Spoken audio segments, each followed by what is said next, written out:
अपने परिवार study with Vanita में आपका बहुत बहुत स्वागत करती हूँ बेटा। आज मैं आपके लिए फिर से बेटा शानदार क्वेश्चन लेके आई हूँ मैथ के, जो कि बेटा आपके पेपर के लिए बहुत ही हेल्पफुल रहेंगे।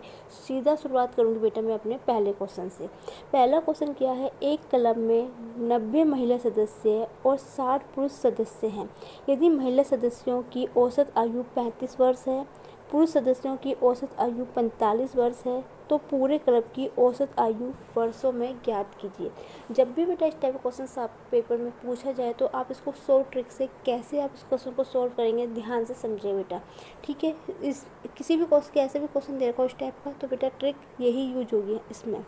आपने क्या करना, पहले महिला और पुरुष जो सदस्य हैं उसका हमने क्या बेटा अनुपात निकाल देना। कैसे, ये मैंने फीमेल कर दिया, ये मेल कर दिया, ठीक है बेटा। फीमेल मतलब महिला और मेल मतलब पुरुष होता है। तो ये 90 दे रखा है महिला और 60 दे रखे पुरुष, तो ये 0 से 0 करिए, 3 3 9, 3 दूनी 6।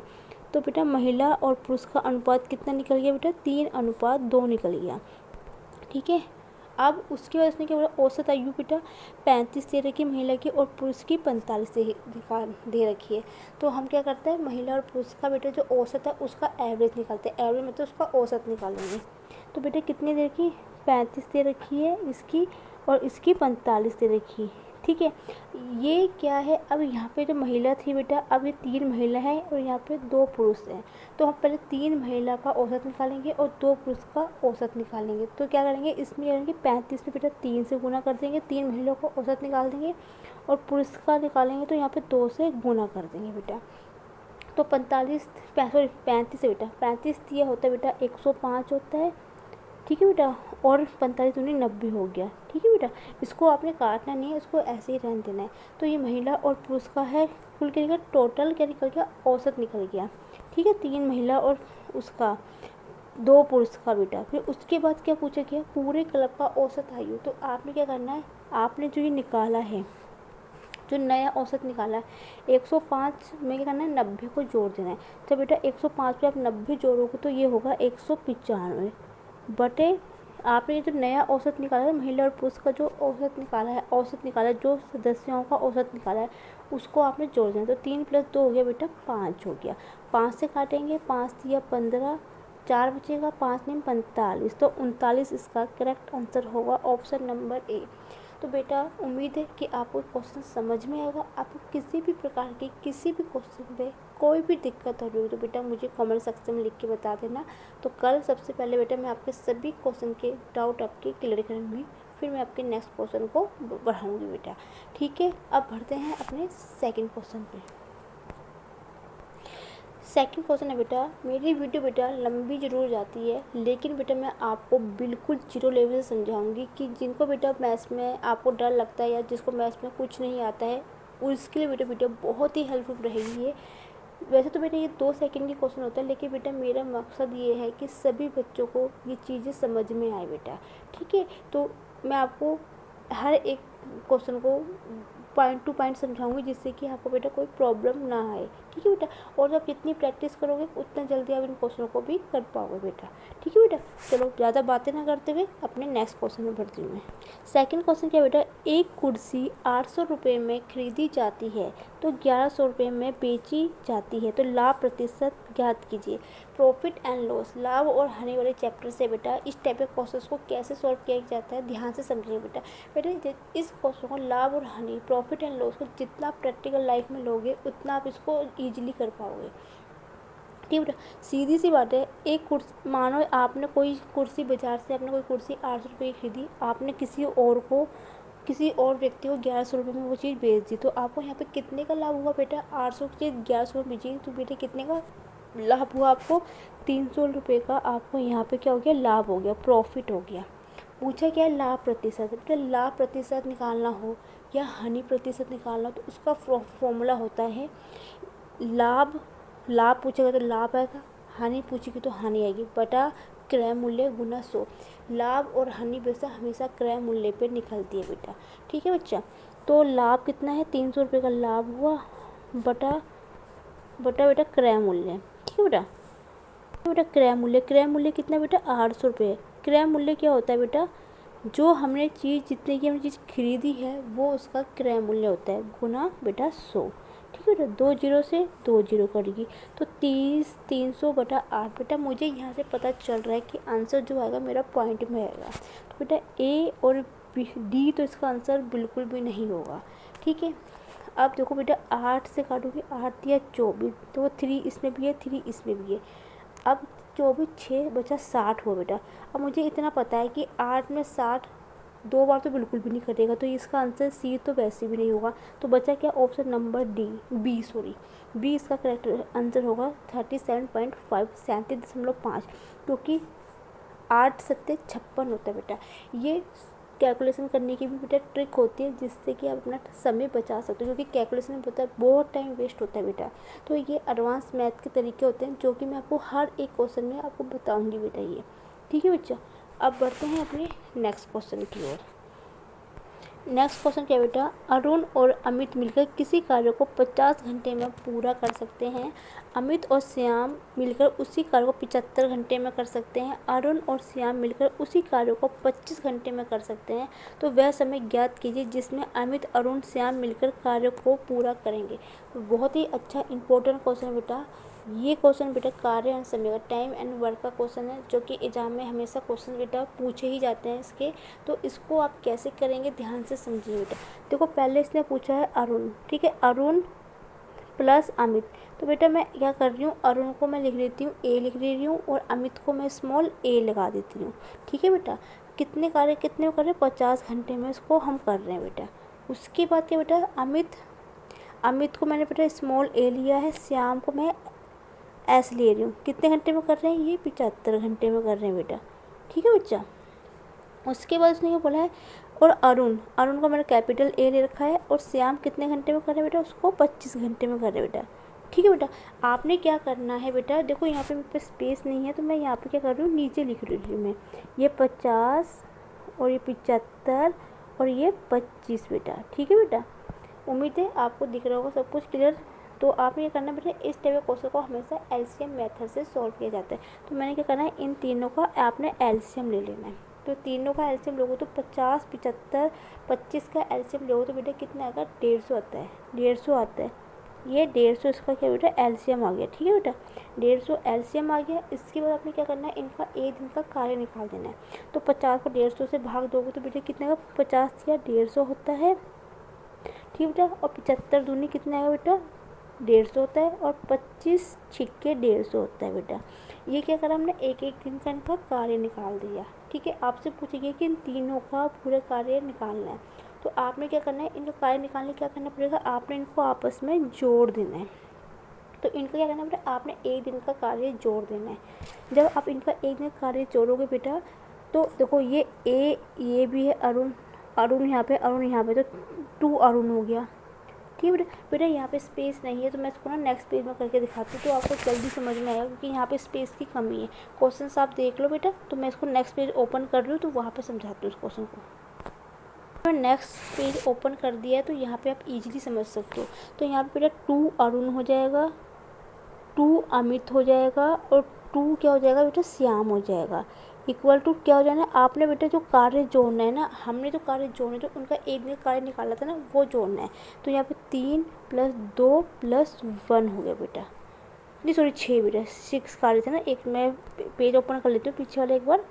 ये देखो, ये जो आपने जो लेना है बेटा, उनका एक दिन का कार्य निकालना है आपने। ठीक है, ना कि ये 50 75 लेना है आपने। ठीक है बेटा, कोई दिक्कत होगी तो मुझे बता देना, मैं आपको अगर फिर से क्लियर कर देती हूँ। देखो अरुण और अमित का कार्य एक दिन का अरुण और अमित का तो कुल कार्य से 50 था, और अमित और श्याम का 75 था, और अरुण और बेटा श्याम का कितना था बेटा, 25 था। इनका एलसीएम लिया और एक दिन का कार्य निकाल दिया। फिर हमसे क्या पूछा गया था, कुल कार्य, तो हमने क्या करा, इनको आपस में जोड़ दिया बेटा। ठीक है, देखो ये 2 को मैंने कॉमन ले लिया यहाँ से, तो कितना हो जाएगा, 6 और 2 8, 8 और 3 11, तो 11 हो गया। ये जो 2 था इसके नीचे आ जाएगा। ये क्या निकला, इन तीनों का एक दिन का कुल कार्य निकल गया। अरुण का, अमित का, श्याम का, तीनों का एक दिन का कुल कार्य निकल गया बेटा। आपसे पूछा क्या गया था, पूरा कार्य कितने दिन पूरा होगा। तो आपने क्या करना है बेटा, इसका निकालने का तरीका होता है, जो कुल कार्य होता है, कुल कार्य, ये जो आपका था ये कुल कार्य, जिसको हम इसको कहते हैं कुल कार्य, कार्य क्षमता, कार्य दक्षता इसको बोलते हैं। ठीक है बेटा, इसको जो बोलते हैं। तो 150/11/2 हो जाएगा बेटा। ठीक है, तो ये जो है 2 ये यहाँ पे चल जाएगा, तो कितना हो जाएगा 300, 150 300, तो 300/11 इसका आंसर आ गया। तो इसका आंसर कितना होगा बेटा 300/11, मतलब ऑप्शन नंबर ए इसका करेक्ट आंसर है बेटा। उम्मीद है समझ में आपको आएगा। कोई दिक्कत होगी तो बेटा आप मुझे कमेंट सेक्शन में बेटा बता देना। ठीक है बेटा, अब बढ़ते हैं नेक्स्ट क्वेश्चन की ओर। नेक्स्ट क्वेश्चन है बेटा, अमित ने 46,875 रुपये में एक एयर कंडीशनर खरीदा। इसका मूल्य 8% वार्षिक दर से घट रहा है। 3 वर्ष बाद एयर कंडीशनर की कीमत क्या होगी। बहुत ही प्यारा क्वेश्चन है बेटा। ये एग्जाम में क्वेश्चन इस टाइप के पूछे जाते हैं आपसे, जिसमें बेटा बच्चे बहुत गलती करते हैं। सबसे पहले बेटा मैं आपको कुछ पॉइंट क्लियर करना चाहती हूँ। बेटा जब भी आपको घटाने की बात की जाए तो वहाँ पे हमेशा 100 में से घटाई जाती है वैल्यू। ठीक है, 100 में से माइनस की जाती है। यदि बढ़ने की बात की जाए तो वहाँ पे 100 में हमेशा प्लस किया जाता है। इस पॉइंट को आप हमेशा ध्यान रखना। जब भी घटने की बात की जा रही हो, कम की बात की जा रही हो, तो 100 में से घटाई जाएगी वैल्यू। ज़्यादा की बात की जाएगी या बढ़ने की बात की जाएगी तो वहाँ पे 100 में जुड़ता है बेटा। तो इसका निकालने का तरीका क्या है बेटा, आपको जो कंडीशन कितने में खरीदा, क्रय मतलब सीपी कहते हैं क्रय मूल्य, जिसको हम कहते हैं कॉस्ट प्राइस, वो लिखना है अपने 46,875 गुना बेटा 100 में से 8 घटाएंगे तो 92। ठीक है बेटा, अब यहाँ पे 92 आपने 1/100% हटाएगा तो 100 हो जाता है बेटा। अब इसने बोला 3 साल के बाद एयर कंडीशनर की कीमत क्या होगी। 3 साल के बाद की बात कर रहा है बेटा, तो आपने यहाँ पे 92 3 बार देखो, पहले साल में 8% घट रही है, तो 8 घटेगी तो कितना होगा 92 हो जाएगा। दूसरे साल में घटाऊंगी 8% कम होगा, फिर 92 होगा। तीसरे में घटाऊंगी फिर भी 92 होगा। तो यहाँ पे 92 बेटा 3 बार आएगा। इस पॉइंट को ध्यान से समझना, क्योंकि 3 साल की बात की गई है। जितने भी साल की बात की जाएगी यहाँ पे, जितने भी साल की, यहाँ पे 2 साल तो 2 बार आता है, 3 की 3 आता है, 4 की तो 4 आता है। जितने साल होंगे उतना आपने यहाँ पे लिखना है बेटा। ठीक है, अब इसको मैं काटपीट करना शुरू करती हूँ बेटा। ठीक है, तो शुरू करते हैं इसका काटपीट करना। देखो बेटा, यदि आप ऐसे काटोगे, ठीक है, अब यदि आपको क्या सीधा स्क्वायर करो, गुना भाग करो, इतना टाइम तो बेटा किसी के पास नहीं होता है। तो पहले इस संख्या को हम छोटा बना देते हैं। छोटा बनाने का तरीका क्या है, देखो ईजिली 75 25 से आराम से कर देगा। तो 25 चौके 100, 25 से कम 25 हो गया बेटा। 25 है यहाँ पे 25 30, ठीक है बेटा। 46 में से 25 किए बचेगा 30 10 15 16 बेटा। ठीक है, 16 168 हो गया, 168 हो गया। तो 16 से काटेंगे तो 16 25 8 होता है बेटा। ठीक है बेटा, एक मिनट चेक कर लेती हूँ। 25 कम 25 25 46 25 किए तो बचेगा बेटा कितना 30 30 30 4 ये होगा, ये 5 5 और 10 15 15 और 6 21 218 हो गया। 218 हो गया बेटा, 218। तो 10 बार कटेगा फिर। तो ये कहीं पे कैलकुलेशन का एक बार बेटा चेक कर दिया, सेकंड रुक जाओ बेटा, कहीं गलती हो रही है कैलकुलेशन में। एक बेटा कहीं पे गलती तो हो रही है, रुको मैं एक बार फिर से चेक करती हूँ। सॉरी बेटा, बाई मिस्टेक होगी। 25 चौके 100, 25 से कम 25, ठीक है बेटा। 25 से कम 25 हो गया, ठीक है बेटा। 25 से कम 25 हो गया। 25 में से 46 किया तो बेटा ये कितना आएगा, ये बचेगा 21 बचेगा। 21 से और ये पे 8 हो जाएगा तो 218 हुआ। अब काटते हो 25 से फिर, तो 25 बेटा यहाँ पे, हाँ यहाँ गलती हो रही थी मेरे से। क्या होता है 200 से यहाँ था तो मैंने सही किया था। 218 हो गया तो 25 8 200 होता है बेटा। 18 बचा तो ये हो गया 187 हो गया। 187 हो गया बेटा। 187 को मैं 200 से फिर से काटती हूँ, किससे 25 से। 25 8 200 होता है। 25 7 150 175, 25 7 175 हो गया बेटा। ठीक है बेटा, ठीक है बेटा। सॉरी बेटा, थोड़ी सी गलती हुई थी, जल्दीबाजी में थोड़ा ध्यान इधर हो गया था। अब कितना बचा 12 बचेगा, ठीक है बेटा। 12 बचा और ये हो गया 5 तो 125 हो गया। तो 25 पंजे 125 हो गया बेटा। ये कर लिया 4 बार, ठीक है बेटा। अब ये फिर से 25 से कट जाएगा मुझे लगता है, हाँ 25 से कट जाएगा। 25 चौके 100, 25 सत्ते 25 सत्ते होते हैं बेटा, 25 छिके 150, 25 सत्ते 175, 175 में से 187 के 12, 12 25 पंजे 125, 25 चौके 100, 25 दिया 75। ठीक है बेटा, 4 से कट गया और ये भी अब 4 से कट जाएगा। ये 4 एकम 4 नहीं, 4 दूनी 8, 4 दिया 12, ये भी 23 बार कटेगा और ये भी 23 बार कटेगा बेटा। ठीक है, तो कितना हो गया 23 गुना 23 गुना 23 गुना 3 हो गया बेटा। ठीक है बच्चा, इसका स्क्वायर होता है बेटा 529 और 529 को 23 से गुना करेंगे तो आएगा बेटा 12167 12,167 आएगा। तब 22 किसका 23 का स्क्वायर करेंगे तो 12,167 आएगा बेटा। तो उसमें हम 3 से गुना करेंगे तो 7 या 21, तो ऑप्शन नंबर बी इसका करेक्ट आंसर है बेटा। ठीक है बेटा, कैसे मैं समझाती हूँ बेटा, मुझे पता है बहुत होच पोच हो गया है, तो बेटा मैं नेक्स्ट पेज में इसको समझाती हूँ आपको कि कैसे इसको ट्रिक से मैंने किया है बेटा। ठीक है बेटा, मैंने यहाँ पे गुना फिर से मैंने फिर से क्वेश्चन लिख दिया कि जिससे आपको क्वेश्चन में दिखते रहे। तो बेटा क्या था, 23 था गुना 23 था गुना 23 था बेटा, गुना 3 था बेटा। ठीक है, 23 का क्यूब करे हुए तो 12,167 होता है गुना 3। जब भी इस टाइप का क्वेश्चन दे रखा हो बेटा, देखो सबसे पहले आप देखो यहाँ पे इकाई का अंक देखो बेटा, यहाँ पे 2 है, यहाँ पे 1 है, यहाँ 5 है, यहाँ पे 6 है, तो मतलब इकाई के जो अंक है सबके अलग अलग है।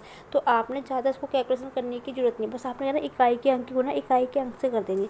तो 7 या 21 है, 21 का 1 आ रहा, मतलब इकाई का अंक 1 है, तो इकाई का अंक यहाँ पे 1 सिर्फ एक ही ऑप्शन में, ऑप्शन नंबर बी में, तो बी इसका करेक्ट आंसर है। आगे आपको कैलकुलेशन करने की जरूरत भी नहीं पड़ेगी बेटा। ये होता है कम समय में कैसे आपको क्वेश्चन आप ज़्यादा अटेंड कर पाओगे। कैलकुलेशन ही बेटा एक ऐसा पार्ट होता है जो कि आपको बहुत टाइम वेस्ट करता है। इसलिए बेटा एडवांस मैथ के साथ इस तरीके को ज़रूर अपनाना, जिससे कि आप कम समय में ज़्यादा क्वेश्चन आप अटेंड कर पाओ और अपना सिलेक्शन पाओ भैया। ठीक है बेटा, चलो आप बढ़ते हैं अपने नेक्स्ट क्वेश्चन की ओर।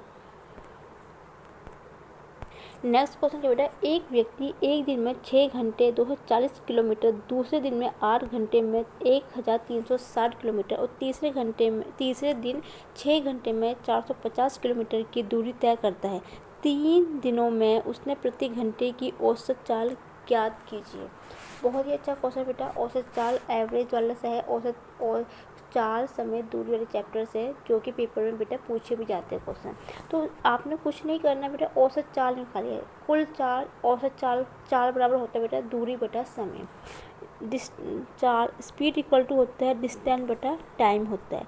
चाल बराबर दूरी बटा समय, या कुल औसत चाल बराबर होगा। औसत चाल निकालने का तरीका होता है औसत चाल बराबर होता है कुल दूरी बटा कुल समय। तो कुल दूरी कितनी है बेटा, तीनों दिन की दूरी को आप जोड़ लो बटा और समय जितना है तीनों को जोड़ दो बेटा।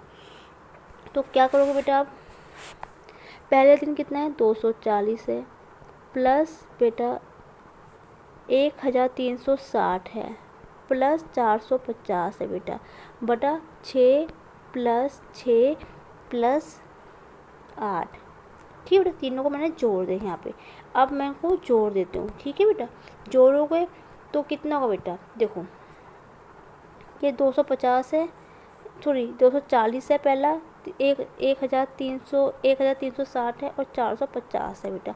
तो 0 0 0, तो कितना आ गया बेटा, यहाँ पे 0 आ गया। ठीक है, यहाँ पे 0 आ गया, ये हो गया बेटा। ठीक है, 6 और 5 10 15 हासिल लगा, 1 हो गया। ठीक है, 13 और 13 तो 15, 15 और 4 19, 19 और 1 20, ये 20 बटा ये कितना बेटा 6 6 12 12 और 1 20 हो गया। 0 से 0 कट गया बटा 2। ठीक है बेटा, मुझे सीधा पता चल रहा है कि आंसर मेरा पॉइंट में आएगा, तो पहला और दूसरा आंसर नहीं है बेटा। यहाँ 20 है, 20 से पता चला कि ये दो का टेबल 20 पे 10 बार जाता है, तो ऑप्शन नंबर डी इसका करेक्ट आंसर है। ज़्यादा सोचने की भी आपको ज़रूरत नहीं है बेटा। उम्मीद है आपको सारे क्वेश्चन समझ में आ रहे होंगे बेटा। मेरी हमेशा यही कोशिश रहती है कि मैं आपको ईजी से ईजी लैंग्वेज में आपको विस्तार से समझा सकूँ कि जिससे कि आपको किसी भी चैप्टर में, किसी भी आपने कोई चैप्टर नहीं भी किया हो तभी भी आपको इस चैप्टर को आप समझ पाओ। कोई दिक्कत है, कोई डाउट है किसी भी चैप्टर में, कोई भी क्वेश्चन आपको नहीं समझ में आ रहा तो बेटा मुझे आप कमेंट सेक्शन में लिख के बेटा बता सकते हैं, या आप मेरी ईमेल आईडी में अपने मेरे चैनल में है, आप वहाँ पे PDF बना के मेरी ईमेल में भी सेंड कर सकते हो बेटा। ठीक है बेटा, अब बढ़ते हैं अपने नेक्स्ट क्वेश्चन की ओर। नेक्स्ट क्वेश्चन है बेटा, एक वस्तु का अंकित मूल्य 2000 रुपये था, लेकिन दुकानदार ने 20% की छूट पेशकश की, उसमें से अंत में वस्तु का कितने रुपए में बेचा होगा। प्रॉफिट एंड लॉस का लाभ और आने वाले चैप्टर से बेटा उससे ज़्यादातर बेटा आपको छूट की ही बात की जाएगी। ये छूट वाले उससे है मेथड है। जब भी छूट वाले मेथड बेटा आपको दिया जाता है तो आपने 100 में से घटाना है, कुछ नहीं करना बच्चा। इसका सीधा निकालने का होता है, अंकित मूल्य कहते हैं अंकित मूल्य। ठीक है बेटा, अंकित मूल्य इसका सीधा निकालने का तरीका होता है अंकित मूल्य 2000 गुना छूट कितनी है बेटा 20% की। छूट की बात की तो 100 में से घटाएंगे तो 100 में से 20 घटे 80% हटाएंगे तो 100 बेटा। ये इसका तरीका होता है निकालने का। 2 जीरो से 2 जीरो कटेगी, 20 को 80 से गुना करोगे तो बेटा 8 दूनी 16, 2 जीरो लगा देंगे तो 1600 रुपये इसका करेक्ट आंसर होगा, ऑप्शन नंबर बी। ठीक है बेटा, अब बढ़ते हैं नेक्स्ट क्वेश्चन की ओर। नेक्स्ट क्वेश्चन है बेटा, किसी कारखानों में श्रमिकों की कमी की वजह से उसकी उत्पादन में 25% की कमी आती है। कार्य अवधि को कितना प्रतिशत बढ़ाया जाए कि उत्पादन पूर्णवत्ता बन जाए बेटा। प्रतिशतता वाले चैप्टर से है बेटा। कैसे इसको हम करेंगे ध्यान से समझे, कुछ नहीं करना है, सीधा तरीका होता है बेटा। कितनी कमी है, जितने की कमी आई है उत्पादन में वो लिख देना ऊपर बटा बेटा। यदि कमी की बात की है तो 100 में से घटा देना है, यदि ज़्यादा की बात की है तो 100 में जोड़ देते। 100 क्योंकि यहाँ पे कमी की बात की गई है तो 25 में से 100 गए, 100 में से 25 गए 75 गुना 100 बेटा। 25 या 75 तो 100 बटा 3 का मतलब होता है बेटा 33 सही 1 बेटा 3% इसका करेक्ट आंसर होगा। यदि बेटा आपसे पूछा जाता है कि यदि बढ़ाने की बात की, यहाँ पे कहते हैं कि वृद्धि की गई है तो आपने 100 में जोड़ देना, तो 25 बटा 125 गुना 100 आना बेटा। तो 25 का 25 पंजे 125 तो 5 दूनी 20% इसका करेक्ट आंसर आएगा। तब ऑप्शन नंबर ए इसका करेक्ट होता है यदि इसमें वृद्धि की बात की जाती है बेटा। तो मैंने आपको दोनों ही तरीके से बता दी कि वृद्धि होगी तो आपने जोड़ना है, कमी होगी तो आपने घटाना है। ये रूल्स बेटा आपके प्रॉफिट एंड लॉस पे भी चलेंगे। आपके किसी भी आप मेथड में कर रहे हो जहाँ पे आपको कमी की बात की गई है तो वहाँ पे 100 में से आपने घटाना है, और वृद्धि की बात की तो 100 में आपने जोड़ना है। संख्या वाला क्वेश्चन हो चाहे आपका ये, चाहे आपका लाभ और हानि वाला चैप्टर हो, आपने ये रूल हमेशा ध्यान रखना है कि जहाँ पे छूट की बात की जा रही है या कमी की बात की जा रही है तो वहाँ पे आपने घटाना है, जहाँ पे वृद्धि की बात की जा रही है या ज़्यादा की बात की जा रही है वहाँ पे आपने जोड़ना है 100 में, बस और कुछ नहीं बेटा। ये पॉइंट आपने क्लियर रखना है अपने दिमाग में। ठीक है बेटा, अब बढ़ते हैं नेक्स्ट क्वेश्चन पे। नेक्स्ट क्वेश्चन क्या बेटा, 3 लड़कों की औसत आयु 15 वर्ष है। यदि उनकी आयु का अनुपात 3:5 के अनुपात में है तो सबसे छोटे लड़के की आयु क्या होगी। ठीक है बेटा, ये क्वेश्चन था, मुझे बहुत ही अच्छा लगा, मेरे पास था लेकिन इसमें ऑप्शन नहीं है। लेकिन आप इसको तरीके को समझो कि मैथड को किस टाइप से किया जाता है। यदि आपसे ऐसे क्वेश्चन पूछा जाए अनुपात वाले चैप्टर से, अनुपात समानुपात वाले चैप्टर से, तो आप इसको कैसे करेंगे। ठीक है बेटा, औसत आयु 15 दे रखी है और 3 बच्चे हैं, उनका अनुपात ये दे रखा है। तो लड़के की आयु पूछी सबसे छोटे, तो सबसे छोटा क्या है यहाँ पे 3 है। तो बेटा यदि मैं यहाँ पे हर एक लड़की की आयु निकालूँ तो कैसे निकालूंगी। तो यदि 3 वर्ष की 15 वर्ष है तो औसत आयु 15 है, तो 3 वर्ष वाली की आयु कितनी होगी बेटा 15 या 45 हो जाएगी। ठीक है, इसी प्रकार इसकी कितनी होगी 15 पंजे 75 हो जाएगा बेटा। ठीक है बेटा, और इसी प्रकार तीसरे की कितनी होगी बेटा, और फिर क्या करेंगे 15 7 पंजे 35 और 7 पंजे 35 5 3 10 105 बेटा। ठीक है, आप क्या करेंगे गुना कर देंगे। मुझे 100% श्योर है कि आप ये अपना ये जो 10th क्लास है +2 में जो आप ये 10th क्लास में 8 9th क्लास में पढ़ा होगा, आपने ऐसे ही पढ़ा होगा और बहुत से बच्चे यही मेथड यहाँ पे करके आते हैं। लेकिन बेटा ये मेथड आपका बिल्कुल गलत है। ऐसा करोगे तो ये क्वेश्चन आपका गलत हो जाएगा। आप सोचेंगे मैंने बता दिया फिर बोर्ड की गलत है। नहीं बेटा, इसको इस वाले मेथड से मत करना, नहीं तो ये गलत हो जाए। ये ट्रिक कब लगती है वो भी मैं आपको अगले जब क्वेश्चन कुछ कराऊंगी तो उससे मैं आपको वो भी क्लियर करूँगी। तो बेटा इस वाले मेथड से ऐसे बिल्कुल भी मत करके आना, ठीक है। जब भी आपको इस टाइप का क्वेश्चन पूछा होगा कि आपको औसत आयु दे रखी है, उनकी आयु का अनुपात, तो आपने कुछ नहीं करना बेटा। यहाँ पे जितनी औसत आयु दे रखी है, यहाँ पे जितने भी बच्चे पूछे गए, 3 हो, 4 हो, 5 हो, 6 हो, उसका आपने टोटल क्या है औसत निकाल दें। तो आपने 15 की गुना 3 से कर देनी। 15 गुना 3, 15 3 45 बेटा। 5 दे रखो, जितने भी दे रखे हो, जितने भी जने दे रखे हो, उससे आपने गुना करके उसका टोटल आयु निकाल, उन 3 लोग लड़कों की या 3 जितने भी जने हैं उसकी औसत आयु निकाल देना है। फिर आपको उनकी आयु का अनुपात निकाल देना। तो तीनों का टोटल अनुपात की वैल्यू एज कितनी हो जाएगी टोटल आपने जोड़ देना है। तो 7 + 5 + 3 15 हो गया बेटा। ये क्या हो गया, ये लड़कों के औसत आयु होगी 45 और उनकी कुल आयु कितनी होगी, तीनों की 15 हो गई। फिर क्या करना है आपने, औसत आयु तीनों की जो टोटल आयु है, औसत आयु है, उसको आपने इन तीनों की आयु से भाग कर देना है। तो 45/15, 15 तिया 45 आ गया। ये क्या आ गया, 3 आ गया। अब आपसे पूछा गया है कि छोटे लड़के कितनी है, 3 है। तो आपने इसको 3 से गुना कर देना, गुना 9। जितना आपका ये आएगा आपने उससे गुना कर देना, 3 तिया 9। तो बेटा छोटे लड़के की आयु कितनी होगी, 9। यदि आपसे पूछे कि सबसे बड़े लड़के की आयु कितनी होती है, तो 3 की गुना आपने 7 में लेनी, तो 21 होता। तो आपका आंसर 21 होता है। यदि आपसे पूछते कि बीच वाले लड़की की आयु कितनी है, तो 5 की गुना आपने 3 में किया तब 15 होता बेटा। तो आप तीनों ही टैब से किसी प्रकार क्वेश्चन पूछ लिया जाए तो आपने इसको ऐसे सोल्व करना है, ठीक है बेटा। उम्मीद है समझ में आपको आ गया होगा बेटा। नेक्स्ट क्वेश्चन क्या है बेटा, किसी कक्षा में 30 छात्रों की औसत आयु 14 वर्ष है। यदि एक अध्यापक की भी आयु शामिल कर दी जाए तो औसत आयु 15 वर्ष हो जाती है। अध्यापक की आयु ज्ञात कीजिए। तो बेटा इसका आंसर आप मुझे, ये क्वेश्चन मैं आपको होमवर्क के दे रही हूँ, आप इसका आंसर मुझे कमेंट सेक्शन में लिख के बताना कि इसका करेक्ट आंसर क्या होगा बेटा। मैं आपके कमेंट का बेटा इंतज़ार करूँगी कि आपका इसका आंसर क्या होगा बेटा, ठीक है बेटा। मैं ज़्यादा क्वेश्चंस नहीं कराती हूँ। यदि आप सोचो मैं 20 क्वेश्चन और 20 क्वेश्चन कराती हूँ, मैं बेटा क्वेश्चन कम कराती हूँ, इतना कराती हूँ। जो बेटा क्वेश्चंस हमेशा उतना करो जितना कि आप समझ सको। ये नहीं कि यदि 20 क्वेश्चन करो, 30 क्वेश्चन करो, समझ आपको कुछ भी ना आए। तो बेटा क्वेश्चन कम करो, लेकिन इतना करो कि आपको कोई 10 दिन बाद भी पूछे तो वो बेटा आपको हमेशा लाइफ टाइम के लिए याद रहे। याद नहीं, मैथ्स को रटना नहीं है, समझना है, ठीक है बेटा। उम्मीद है कि आपको आज की क्लास पसंद आई होगी। वीडियो अच्छी लगे तो प्लीज़ बेटा like my video, comment my video, share my video and thank you for watching my video. कल फिर मिलती हूँ नई क्लास पे नए क्वेश्चनों के साथ। तब तक के लिए बच्चा बाय बाय।